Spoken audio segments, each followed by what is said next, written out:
Sepenggal kata ini dikatakan khazainul munah, gudangnya suatu cita-cita, gudangnya suatu harapan. Kenapa cita-cita itu dianggap gudang, harapan dianggap gudang? Karena cenderung manusia itu banyak mempunyai harapan, banyak mempunyai cita-cita.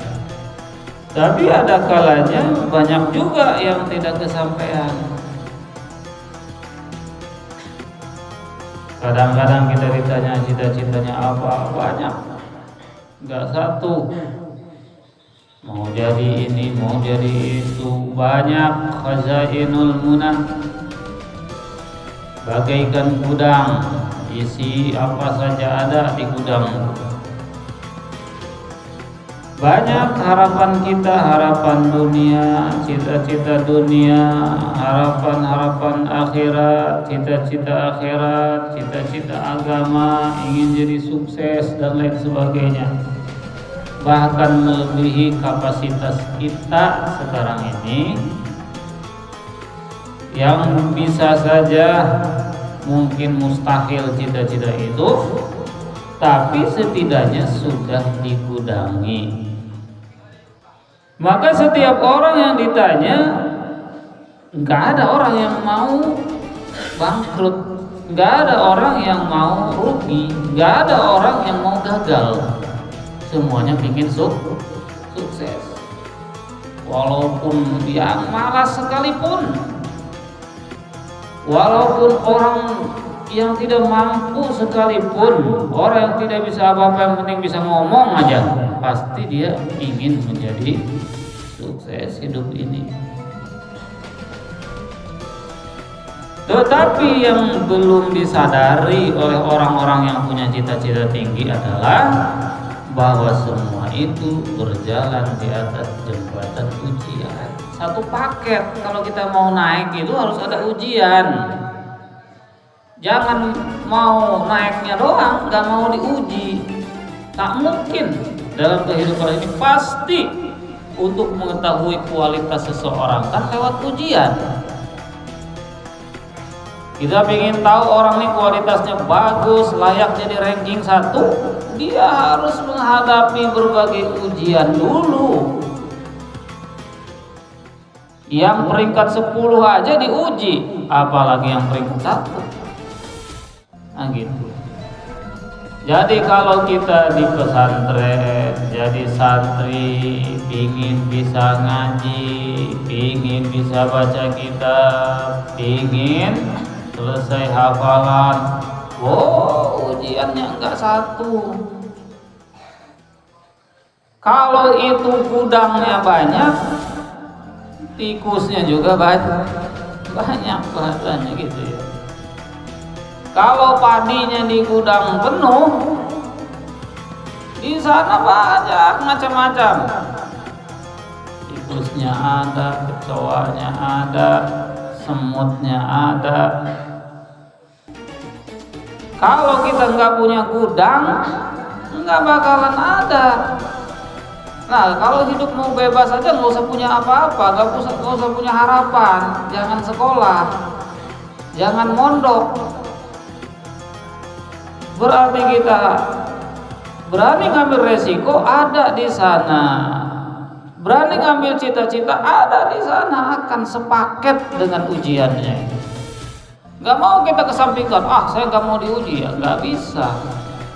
Tak tahu kualitas kita seperti apa. Dengan sebab itu semuanya tidak akan tercapai sebuah cita-cita kalau kita belum melewati jembatan ujian. Di jembatan ujian inilah terperosok apa tidak. Ya, semakin tinggi, semakin besar gudang yang dia bawa, gudang yang dia punya, semakin panjang jembatan yang harus dilalui.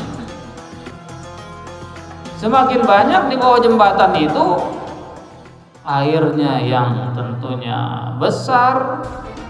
Kalau jembatannya kecil, ya airnya kecil. Kalau jembatannya panjang, berarti sungainya luas, bahayanya lebih besar.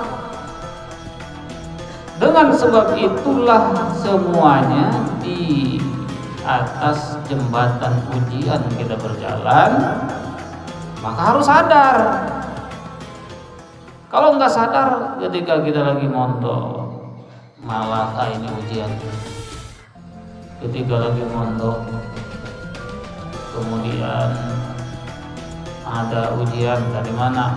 Dari segi keuangan, berapa murah, pinang murah, semua yang dijual petani murah. Yang tadinya kita banyak dapat kiriman, sekarang kecil. Sadar dulu, oh ini ujian. Kalau nggak sadar, ya udahlah, saya nggak mau lagi begini. Ini nyari duit aja lah. Mau memenuhi kebutuhan sendiri aja lah. Ada yang halus ujiannya, mau membantu orang tua, kasihan orang tua di rumah. Nah itu ujian juga tuh, seolah-olah mulia mau membantu, padahal itu mau menggagalkan loh. Banyak ya, ada ujiannya yang kasar, ujiannya yang keras, ada juga yang lembut, nggak sadar kita bahwa ini udah ujian. Lagi mondok, pulang ke rumah, banyak anak-anak tetangga mau ngaji sama kita nih, mau mondok, udah kita masih mondok nih, udah dianggap Pak Ustadz di kampung nih. Pak Ustadz nggak usah pergi lagi ke pondok ya, banyak nih anak-anak tetangga nih mau ngaji nih. Udah ini cukuplah gitu, ajarkan. Akhirnya dia pulang, gagal melanjutkan ngurusin santri anak-anak kecil sebentar karena keterbatasan. Ya akhirnya tidak sanggup, berbagai macam ilmu yang kurang, sudah dianggap tokoh di masyarakat, pingin balik lagi. Sekarang yang siap kalau sudah dipanggil ustadz di kampung, balik lagi pingin mondok, berat. Awalnya ujiannya lembut, halus, bagaikan angin yang menghembus tidak terasa, nyaman. Tahu-tahu masuk angin, sakit, jatuh, tidak sampai kepada cita-cita yang diharapkan. Ujiannya lembut, jangan pulang Ustadz ya, ini anak saya nih udah besar, selesai kuliah, lama-lama nanti diambil orang, sedangkan Ustadz ini satu-satunya harapan di kampung ini. Saya serahkan anak saya kepada Ustadz. Iya, ujiannya lembut, halus, nyaman, dan kita akan merasa kehilangan, seolah-olah dunia cuma dia doang, padahal banyak yang baru dilahirkan. Dengan sebab itu, khazainul muna ala qanatiril mihan. Para penghafal biasanya 10 juz, 20 juz, banyak macam-macam. Waktu 1 juz, 5 juz enggak ada, ngurus-ngurus aja. Masuk ke 10 juz mulai, 15 juz mulai dah. Baca surah Yusuf mulai dah banyak yang suka sama kita. Sampai ke surah Yusuf juz 13, seolah-olah kita punya aura, punya ketampanan luar biasa saat baca surat itu. Banyak yang kelepok-kelepok. Kamu tampan sekali sih, hari-hari ngapalin surah Yusuf ternyata. Masya Allah, ujian datang, banyak yang suka, antri pokoknya. Kalau nggak diterima nih garing anak orang. Lanjutkah ke juz 14? Selesaikah di juz 13? Sayang-sayang ini, yang tampan datang, yang bungas datang. Disitulah ujian-ujian datang ala qanatiril mihan. Sadari dulu cara jalan keluarnya. Oh, ini ujian. Gitu aja tuh. Banyak yang nggak sadar soalnya. Cara mengatasi sebuah ujian, menyadari bahwa ini adalah ujian. Pun nggak ada sadar, matian kan. Gagal, balik gagal. Karena dia tidak menyadari bahwa itu adalah ujian. Jadi kalimatnya ini sangat pendek. Khazainul muna ala qanatiril mihan, bahwa kita banyak segudang harapan, segudang cita-cita, segudang keinginan.